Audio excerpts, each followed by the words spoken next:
Hi, everybody. This is JA, and just want to welcome you to Live It Out podcast, where we don't just bring you information to succeed on your vocation, but in your spiritual, relational, physical, as well as your philanthropical lives. And I want to just be able to bring your hosts to you. First of all, I am JA Dava. I am one of the senior coaches, co founders of Latreia Coaching and Consulting. And of course, right next to me here is my business partner and friend, Paul Waldrop. Paul, welcome, man. Man, I'm so happy to be here, JA. I look forward to these. I love doing these interviews and talking to really great people. It's been a great week, so I'm excited just to keep the energy going. Yeah, it's been a week, right, Paul? Yep. It's been a heck of a week for business right now, hasn't it? Well, we've got to do what we coach other people to do, right? There are things that we have to do systematically. You don't always see the instantaneous results, but if you keep doing it, you keep moving forward, it comes. And, I had done a video earlier where I talked about sometimes you plant seeds and sometimes you water those seeds. And sometimes you're picking fruit off the vine. Well, this week is like picking fruit off the vine. It's a really, really sweet feeling.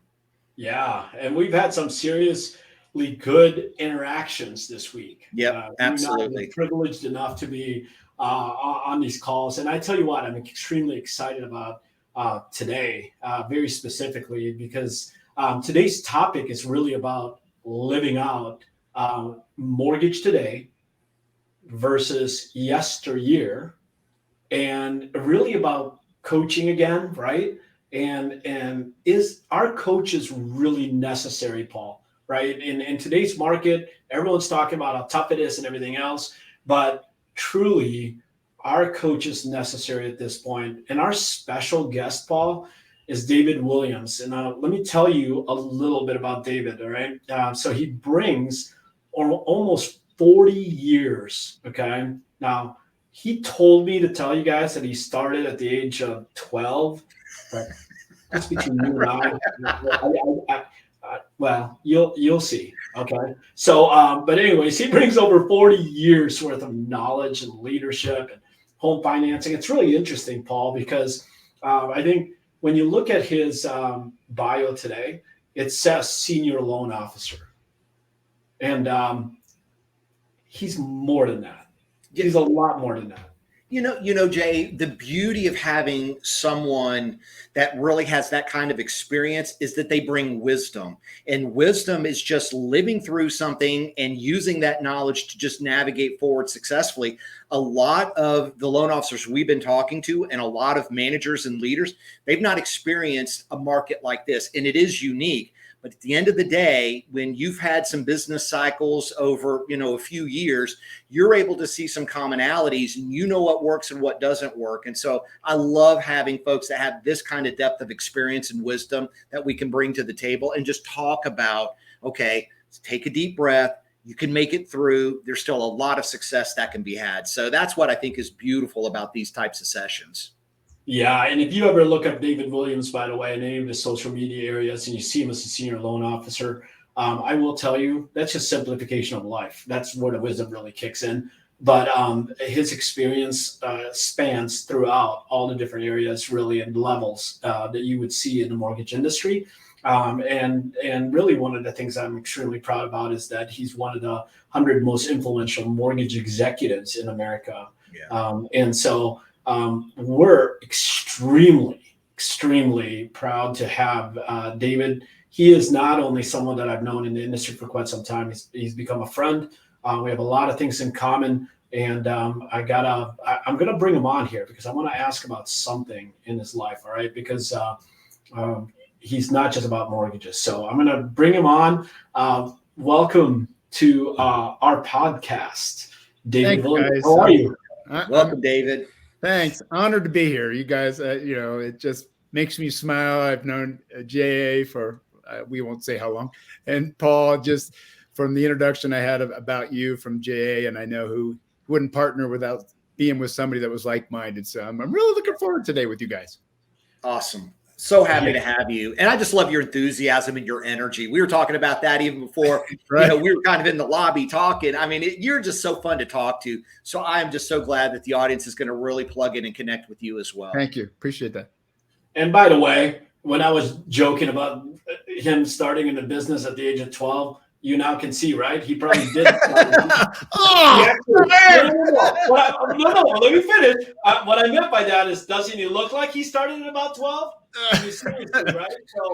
So a little side note about that. I have a little bit of a vanity gene, and my hair was like my thing, right? And up till about, I want to say 2 years ago, I was nursing it. My wife was like, "You're done." And I'm like, I can't. And it was like heartbreaking. It literally took me a year and a half to get used to this look. And then, of course, I'm going to point it out. What I'm really trying to tell you, David, is that you don't look like somebody that's been in the business for 40 years, bottom line. Right. So, Well, it cost me my hair, but other than that, I'm great. well, then you brought that up, and that one's on you. But you know what, Right. David? The other thing that I absolutely saw when I was looking into your social media and everything else, and it talks about that you're a family man. You have grandchildren, right? And yes. You love hiking and biking, but there's this other thing, because there's something I know about David, and it was the first time we met. That it says here, driving his cars. Okay, so but people talk about riding motorcycles and things like that, which I know you do as well, by the way. I do. But driving his cars with an S at the end of that, David, explain that to me just a little bit. What is that, a passion or something? Yeah, just a little bit. So growing up, all my friends' parents bought, my friends cars when they were 16 years old. And my dad gave me two things in my life.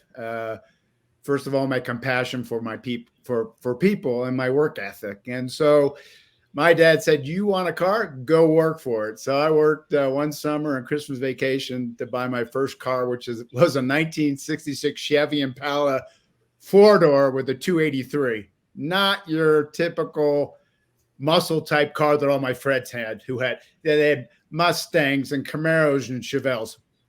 And so I said, if I ever made it in the mortgage business, I would buy my dream car, which was a 1970 Chevelle with a 454 LS6 in it. And so I was blessed to do that in 2000. And it kind of morphed from there. A lot of time in the right places at the right time. And so now I have I'm a big block muscle car guy is what I am. And so lots of power, lots of noise. And, that's so literally now when my boys before they had their families, we would take them out every weekend, and it was like a car show, taking them all out. And now it's a little bit more of a chore because they all have kids. And so I got like every 30 days you got to drive them. So I have to take them out, run them, get them hot, and then put them back away. What memories. Awesome. Yeah. So, Paul, we really have a Jay Leno over here, but we'll talk. I wish. Yeah. I'm only lacking space and money, guys. Space and money. That's right. So let's get down to the business. David, thank you again, and welcome. Thank you. I just got to ask you before we even get really started. Tell us a little bit about yourself. What company you're with right now, and truly, when I talked about the 40 years, tell us the gamut of where you've even been. Sure. So. I really got into the mortgage business by accident. I graduated from college, and a company was buying and selling land contract for deeds. And they were probably the first kind of net branch concept, and they were looking to bring somebody in right out of college to see if they could train them into the business rather than bringing these guys in and trying to break their habits of what they had already developed. And so literally, I got into business in Kalamazoo, Michigan. My training was literally like this, face-to-face desk. And I listened to the guy that hired me to work with him and train me every day, listened to his talk, how he handled people on the phone. And then eventually one day just said, "Okay, Dave, all yours." And so I started doing that, buying and selling paper. Interest rates at the time were 16, 17%. Prime 21, 22. And so what we were doing is we were blending money between new money and existing money. And as rates started to come down, this is going to sound really funny to a lot of your people on the podcast. Rates were starting to come down to 11%. If you can imagine, that was like, yay! And the company that I was working for bought a mortgage company.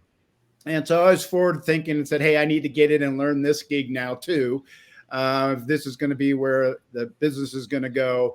And so I went and trained under a guy who now has his own mortgage company, very well known in the industry, and tutelaged him, ran on the street with him, just making sales calls to real estate agents. That was back when real estate agents were actually in the office.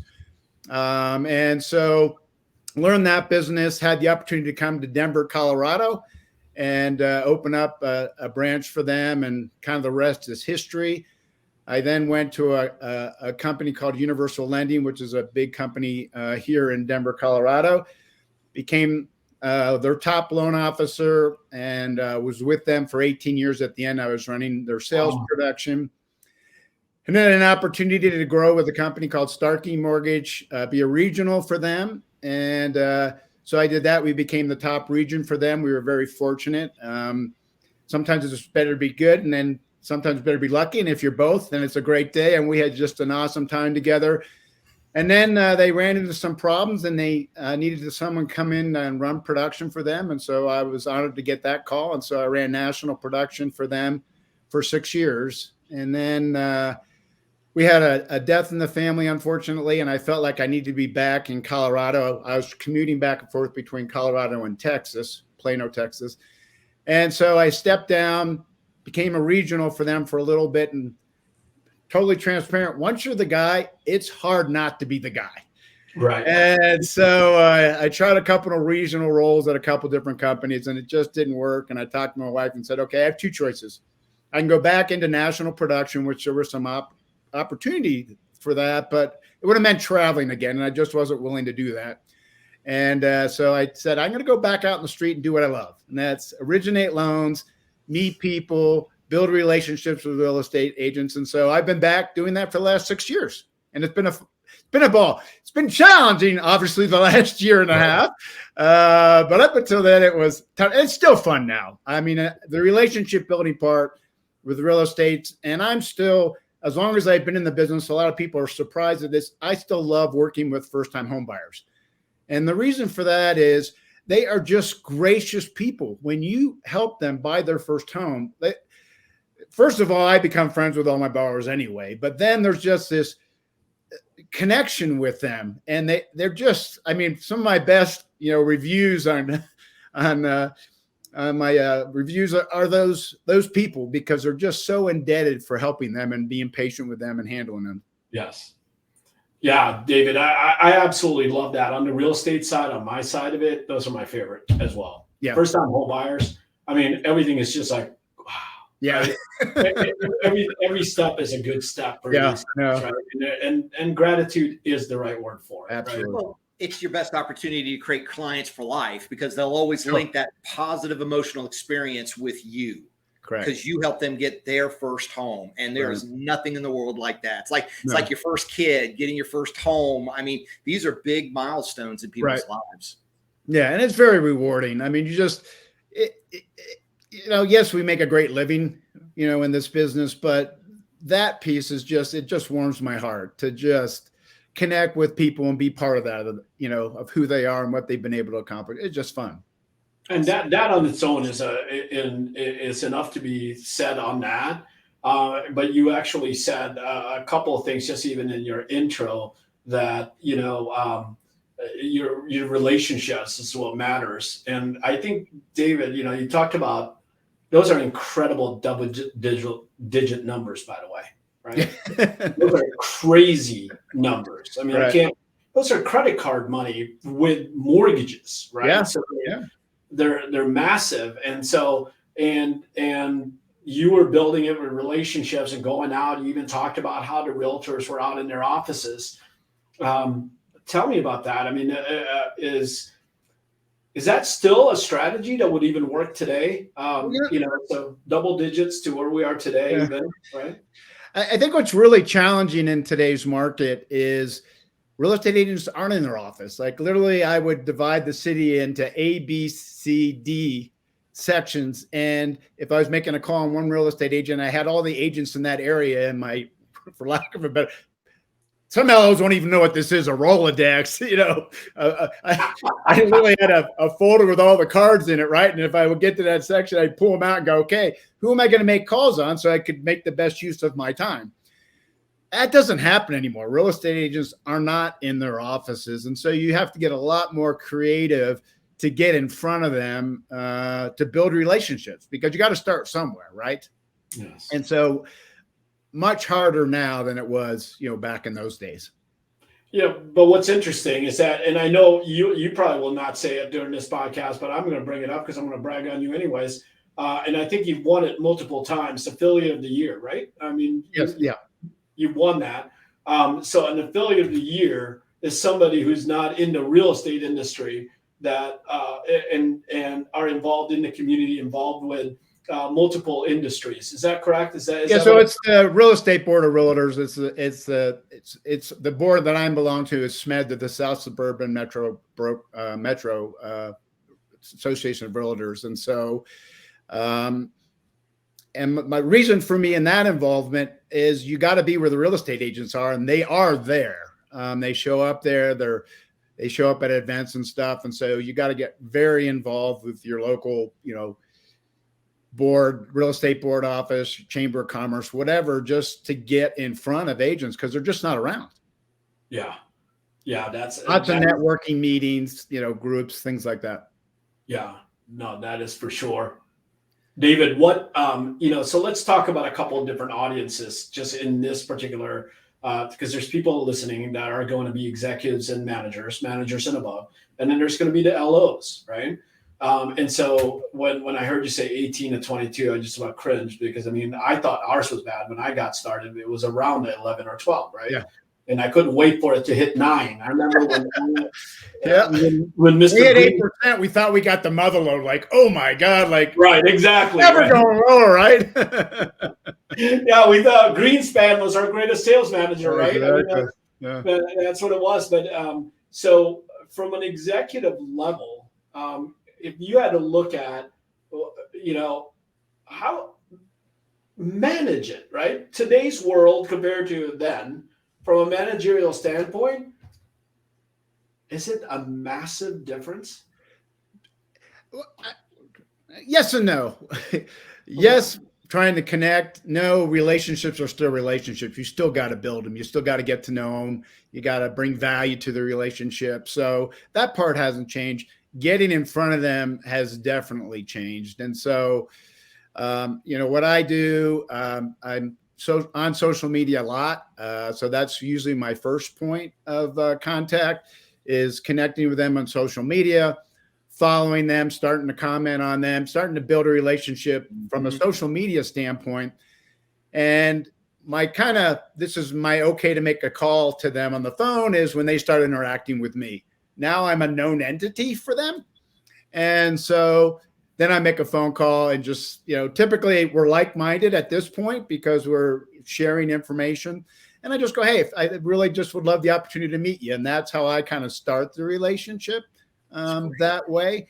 The other benefit being on social media as much as I have been and what I'm known for is when I make a phone call to a new real estate agent, they know who I am. Like a lot of loan officers have been doing refinances for the last, 2+ years and have been hiding in their office, drinking from a fire hydrant. I get it, but they haven't been out making relationships. I got back in 2016, interest rates were, low 5s, and yes, I got to do some refinances for them, but I had to always do purchase business, which I've done my whole career. Like anytime we had these little blips and refinance, and I can go back, 1986, 1992, 1998, like you could pull out you get your social security statements, you could pull it out and see the blips when you had the big refinances. But when we did it back then, we never forgot about our purchase business. We just worked a whole lot more hours.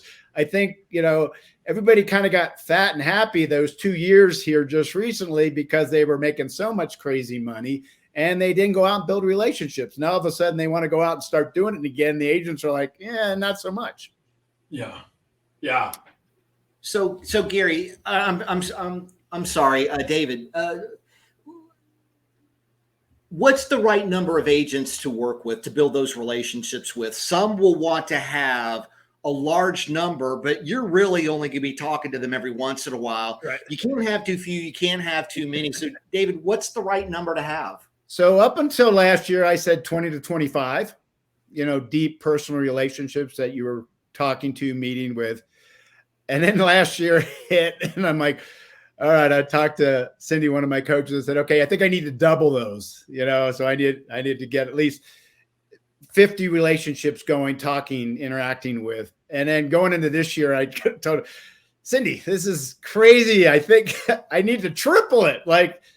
So it's hard to go deep now. So if I went from, 20 to 25 to 25 to 50, you're in different stages with all these people, but you got to continually try to grow. And out of that, what you're hoping, like a lot of agents that I'm doing business with, if they do 1 or 2 deals a year,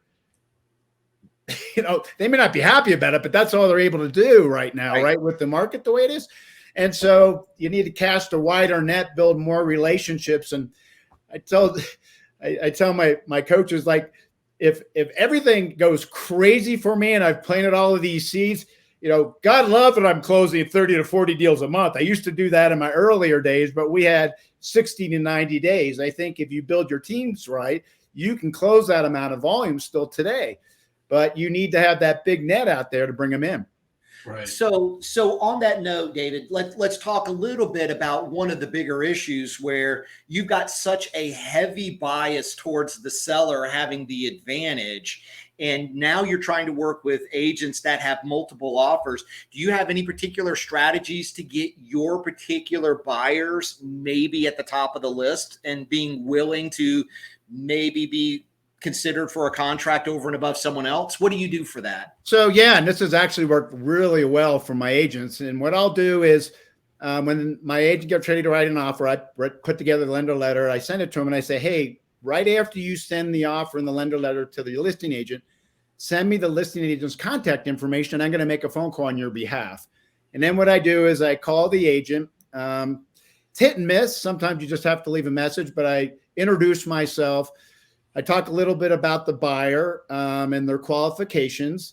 And then I talk about me and my experience in the industry and the company that I work for. And, that you're not dealing with a novice here. The goal is we got to get this thing to the closing table.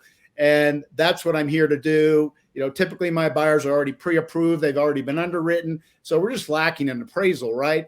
And so that added call, I've had agents call me where they've accepted the offer and call me and just say, I want you to know the reason I'm accepting this offer is because of you, because of your phone call, the confidence that I know this is going to close because you're handling transaction. That's awesome. And I've talked to several folks that says, well, I've done that. They've done that for a little while, but not consistently. Yeah. And they think it's a magic bullet, and it's not. It's just one of your many strategies that you just need to employ in this day and age. Yep. Yeah, I'm hearing you loud and clear, David. I mean, even from way back when the interest rates were double digit, all the way to where it is today, it's single digit, which historically, from our perspective, historically is a tremendously low rate. Right.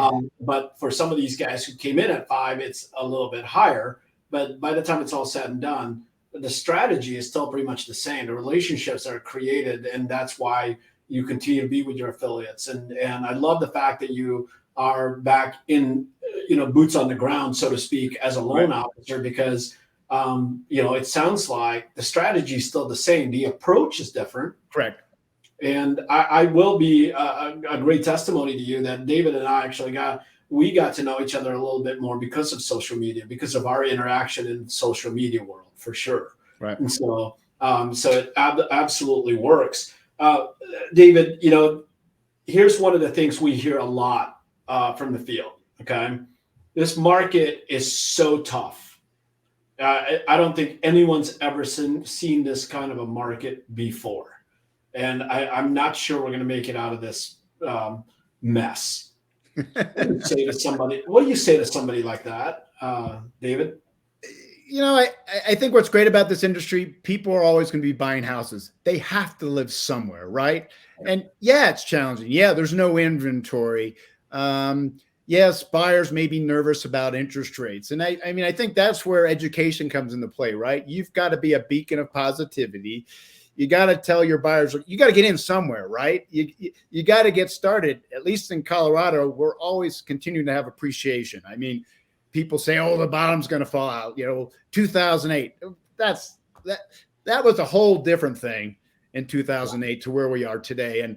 And so, at least for the Colorado market, we're saying 3 to 5% continued appreciation. Lots of companies are moving in here, and so, we have to educate our buyers. Look, here's the opportunity. I mean, in Colorado, the rents are insane. And then when you look at what their opportunity is to buy a house compared to rent and start building wealth, it's an education process. You have to slow way back down and take some time, kind of walk them along a path, make them see a future that, they got to start somewhere and build wealth. And so I think, it's us slowing down a lot more, bringing a lot more education to it. Well, and based on that line of thinking, and I love the fact that you just said that there are people that are still going to buy houses. There's the I want to buy a house, and then there's I have to. Same thing on the seller side.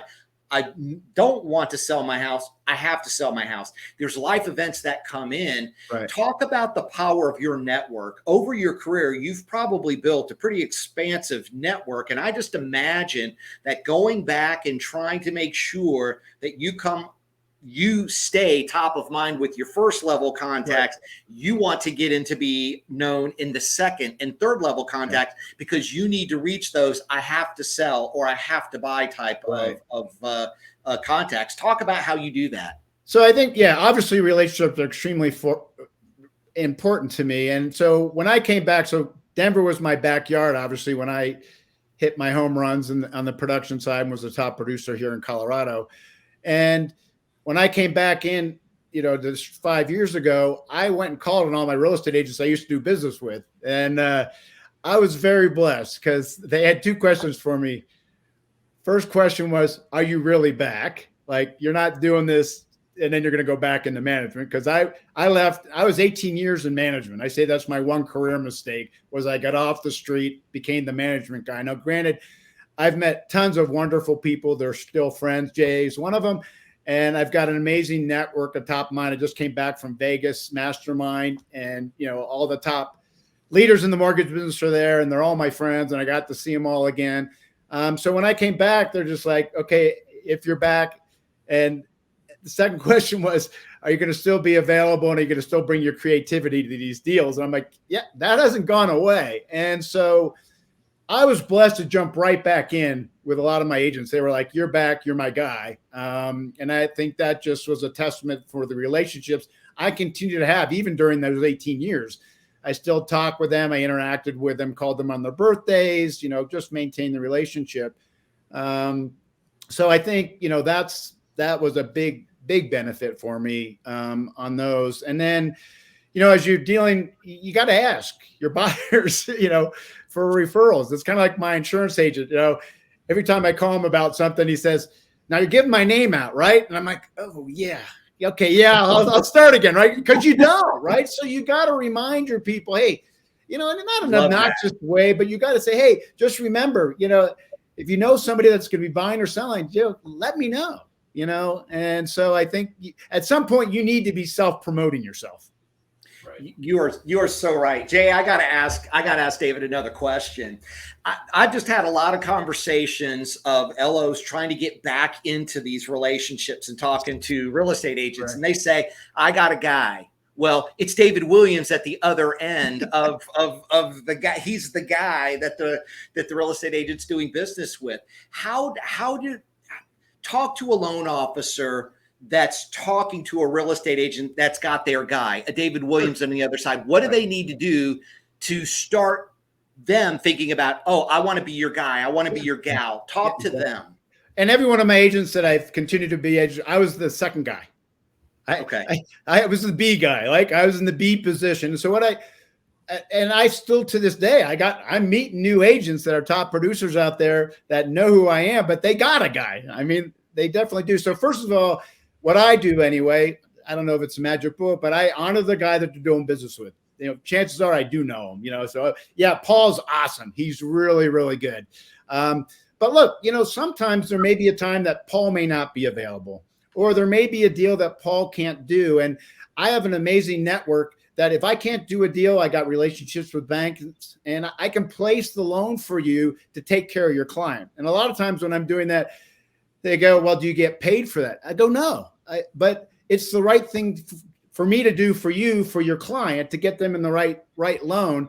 And so I think, you know, just acknowledge the fact that they got a good one and then just be there. Stay in contact with them. There's going to be a time that guy's going to be on vacation or not call, and they're going to need somebody. I'll give you an example of one of my top agents right now who I was, you know, he was on the listing end. I connected with him. He called me on a Sunday night and he said, Dave, I need your help. I'm like, okay. And I'm at my son's house. I said, I'm writing an offer. I can't reach my other lender to get a lender letter, and I got to get this offer submitted tonight. Can you help? I said, absolutely. I said, give me 5 minutes. I'm going to leave. I got to run home. Have your client ready. Here's the things I'm going to need. Let me talk to your client. So, you know, I got home. Luckily, I'm only at 15 minutes from my house. Got home, called the buyer, had them email all their documentation, ran a quick credit report, was able to qualify them. And within a half hour, I gave that real estate agent a lender letter. They got the deal. I'm golden now, right? I mean, he tells everybody about that. And so sometimes you're right place, right time, and then you perform. And I always tell my group, and I've done this my whole career. If I have an agent and I finally get him, the first one, I go, okay, we're going to blow this guy away. We're going to wow him, right? So ready? Boom. And all hands are on deck, you know, and now our systems work so well that we communicate and do everything. But back in the day, like, you were at every step of the way. There was no automation to tell people. We made phone calls. We communicated. I think that's still important today.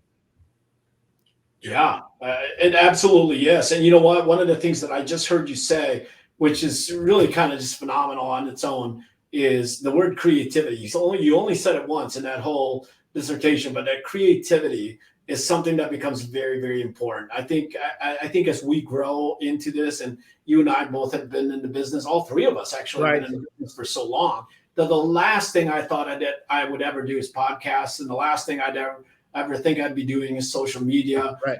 But you know, the creativity must continue.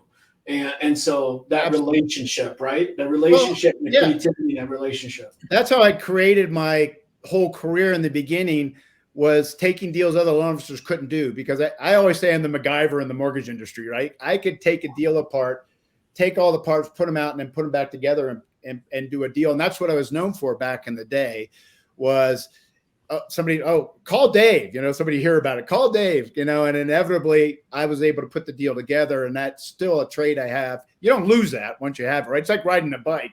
It's always there. And I think that creativity, when it's kind of out of the box, they just say, hey, you know, and you get referral just from that piece of it, that you're not afraid to tackle a deal.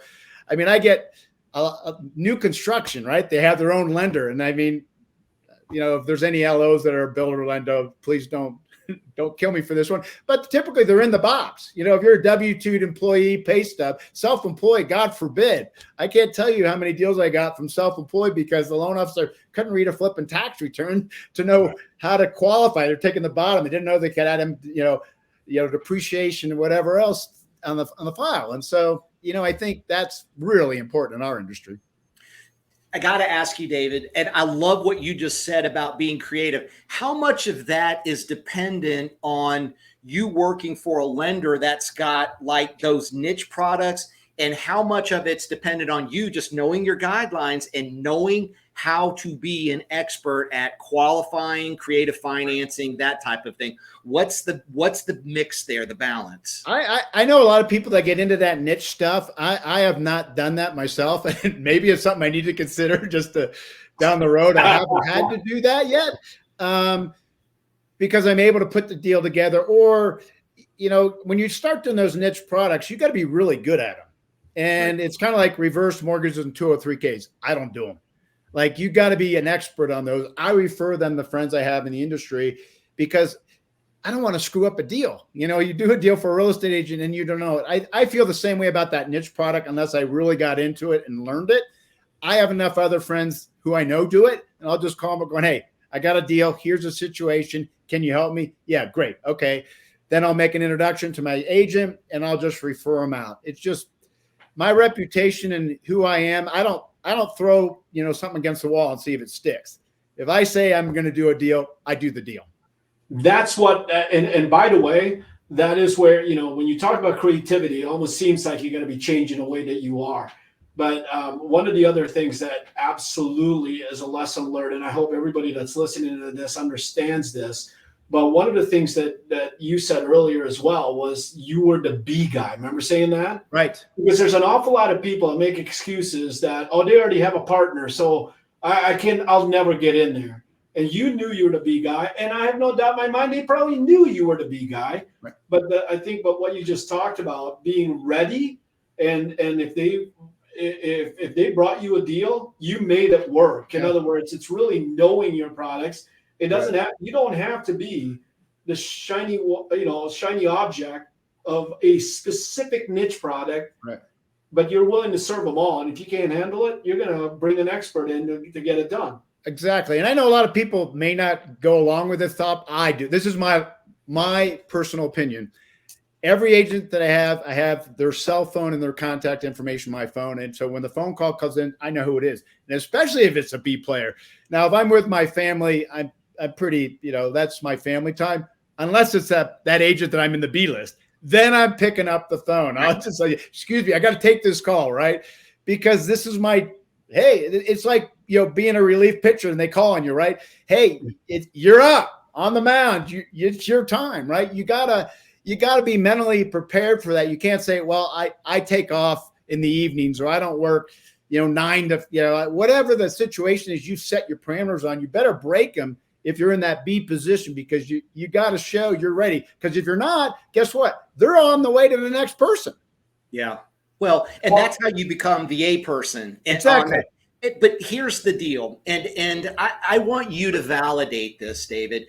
When there's a problem and you can solve it, rate is like the third and fourth thing on the list. They're not even thinking rate. They're thinking, can you get my deal done at that point, right?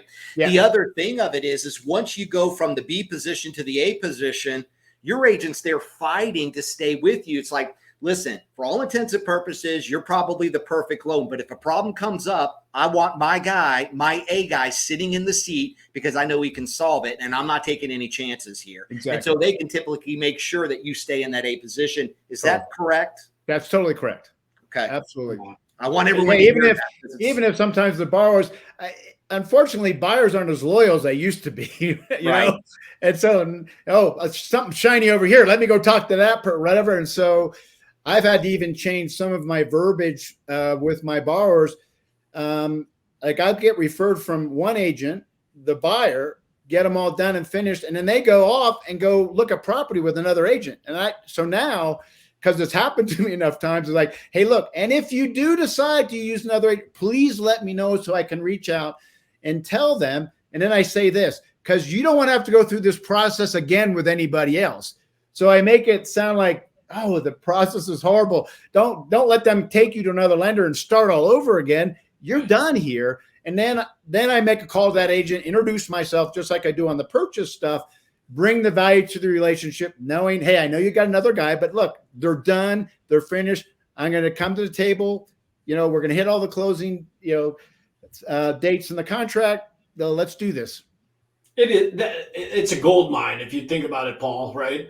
So we're out here coaching loan officers, and you've got David, who's a seasoned veteran, who's seen the 22% all the way to the 2%, like the 2.5%, and being able to see that. And honestly, I've not heard anything else besides maybe creativity within how you communicate, how you build your relationships, and so on and so forth. But all of it still comes down to the very foundation of what our business is all about, really. It's service oriented, it's relationship driven, right? Yes, and you got to be ready for each other to help each other out.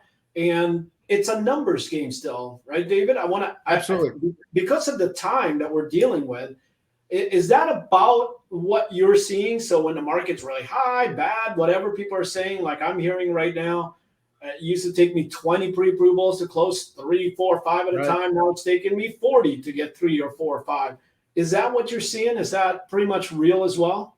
Yeah, I mean, and you got to stay in touch with those buyers because they'll drop off. And if you haven't heard from the agent or the buyer, like I just did that this morning, it was $1 million buyer. They've written 2 contracts, and then all of a sudden, I've not heard from the last offer. It didn't go through, and I'm like for about a week and a half, 2 weeks, I guess, nothing. So I just called, hey, I'm just checking in, see how you're doing. And by the way, what is so-and-so doing? Because I haven't heard anything, right? And they said, oh, yeah, they have had some other stuff. They're going to be back in. Like, okay. And then I'll just make a call. Hey, just want to let you know I'm here. If anything come up or anything's going through your head on what you're looking at doing, let me know.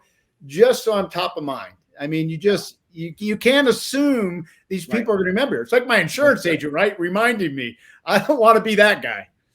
Yeah. Well, guys, you know what? I mean, my gosh, I could keep talking to you, David, and just to tell you, but to just kind of recap everything that you just talked about, whether rates, bad market, good market, all the way around, the foundational thing that you've done and done cleverly and beautifully, even when you left for 18 years, the foundational relationships that you built out is really key in the foundational building of your business. So everyone that's listening to this, please take it from somebody. Do not buy into the excuses that it's a bad market, good market, and all those kind of things. Like David and Paul both said, this is people are going to move no matter what. People are going to sell no matter what. And so with that, want to make sure also that you remember that realtors have relationships just as much as you have relationships. Your availability and your knowledge and just your ability to adapt to the situation that you're in is also foundational. And let me say one more thing that I think, if you don't mind, that I think is really important. Yeah. Have something to value for those agents. Don't just, so I have a number of different books that I use that I leave as a takeaway. I put inside just a message to them, whether I'm already in a relationship with them, not in a relationship. So I'm bringing something to value to help increase their knowledge in their industry, whether it's a sales, whether it's a self-help or whatever. Just bring always have something of value with you. So kind of like, hey, you're doing something a little bit differently than everybody else is doing. And that has not changed at all. Right? It's from the beginning to where it is today. And it's not a keychain, right? It's not. No. That's just your company, by the way, right? It's something of value. And I think books are a great thing, by the way. And so I hope you're well read as well. So that absolutely. Definitely the key point of that is that you better be handing out something you've read, by the way. So always. Absolutely. Because of our time, now I got 5 minutes left to ask about something that's near and dear in our heart. But one of the things that I wanted to ask you, and I'm gonna probably this will be my last question. And David, I can't say enough. But when you and I were talking, and obviously Paul and I are in the coaching industry, and and the way that we format our coaching, it's different. Right. We approach, we're not afraid to approach certain areas of life. Right. But you then said to me that you have coaches, and that caught my attention. Coaches.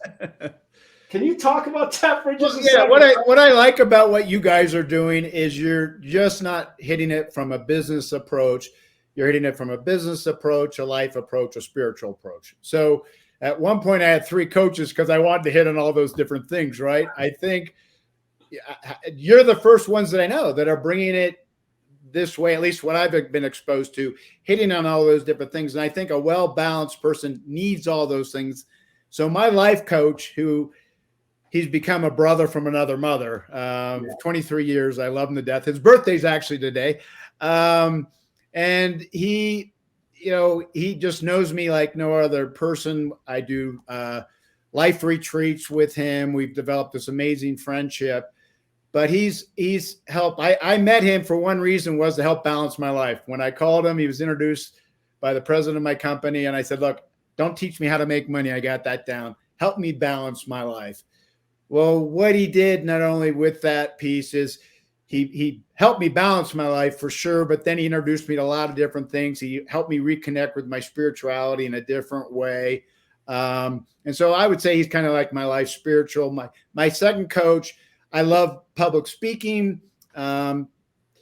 She is this is Cindy that you're talking Cindy, about. yeah, right? Cindy. Yep. I want to give her kudos because I love Cindy Ertman. So yeah, so Cindy Ertman. Yep.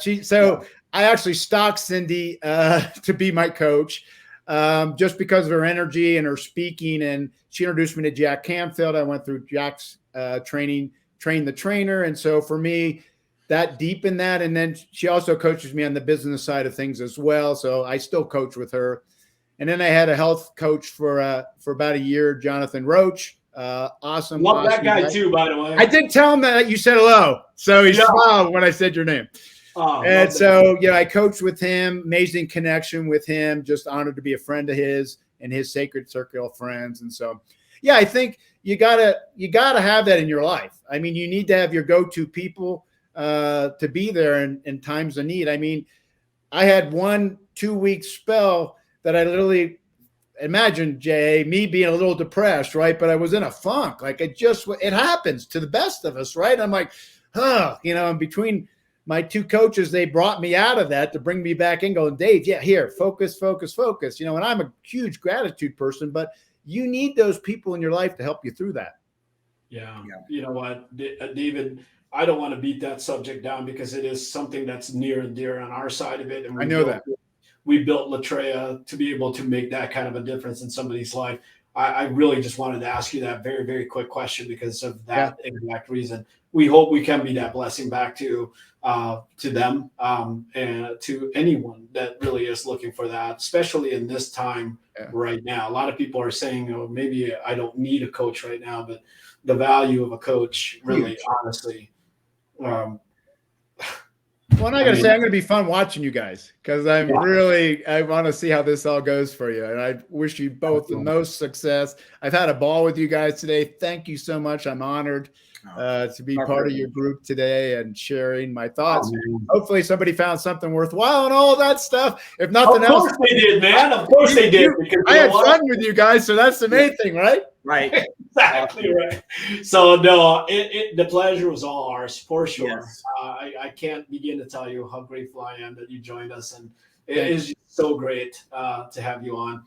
Don't be too surprised if I knock on your door again on a separate topic because I honestly believe there's a lot more to it. We could have concentrated this on leadership alone, right? So thank you, brother. So I look forward to that, brother. Thank you again, and I'm going to go ahead and say goodbye now. Thanks, Paul, any parting words for David? Paul, any parting words for David? Oh, Joe, just thank you for this. I mean, your experience is golden. And what I hope it encourages everyone is that there is no magic bullets today. It's just a different, slightly different approach to the classics of building your business. And so you've provided a lot. Love it. Thank you so much, David. It's just been an awesome day. Thank you so much. Appreciate you, guys. Brother. Take care. I'm sure I'll talk to you real soon. Absolutely. All right. Take care. Bye. Paul, what a wow. You want to end recording? You can end recording. Wow. It's just been kind of did I end recording?